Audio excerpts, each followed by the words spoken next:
કચ્છી ગુજરાતી સરિતામાના ચેનલમાં આપણું હાર્દિક સ્વાગત છે। આજે હું તમને ગૃહિણીઓ માટે, મહિલાઓ માટે રસોડાની થોડીક ટિપ્સ બતાવીશ।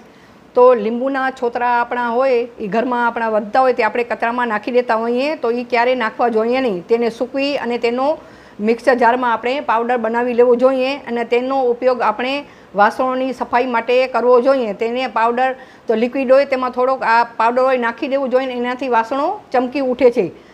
પછી ફ્રીજની દુર્ગંધ મિનિટોમાં દૂર કરવા માટેનો ઉપાય હું તમને બતાવીશ। એક નાની વાટકી લેવાની, તેમાં બેકિંગ સોડા એટલે ખાવાનો સોડા ભરીને ફ્રીજમાં મૂકી રાખવાથી તેની દુર્ગંધ ઓછી થઈ જાય છે।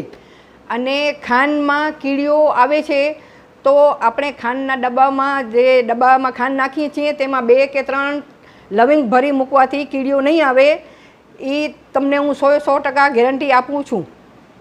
અને લીલા મરચાં તાજા રહે અને જલ્દી બગડે નહીં તેના માટે મરચાંના ડીટીયા આપણે કાઢી નાખવાના અને પેપર ટોવેલ હોય એના સાથે લપેટી અને ડબ્બામાં ભરવાથી તે સ્ટોર કરવાથી લાંબા સમય સુધી તાજા રહે છે।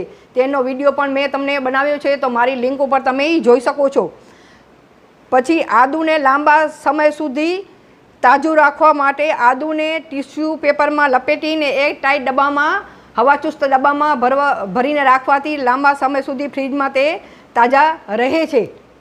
હવે મિક્સર જારની દુર્ગંધ દૂર કરવા માટે નવશેકા એટલે કે હુંફાળા પાણીમાં થોડું લીંબુ અને મીઠું નાખીને મિક્સર જારને 30 સેકન્ડ માટે ફેરવી લેવું જોઈએ। તેનાથી દુર્ગંધ દૂર થઈ જાય છે।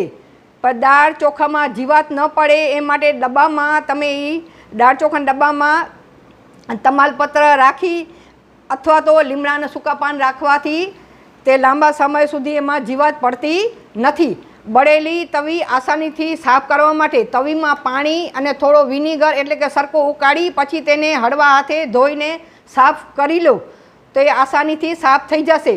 પણ સ્ટીલની સિંક હોય એની ચમક માટે સિંક ઉપર થોડીક બેકિંગ સોડા છાંટી અને લીંબુથી ઘસવાનું અને પછી પાણીથી ધોઈ લેવાથી સિંક ચમકી ઉઠશે।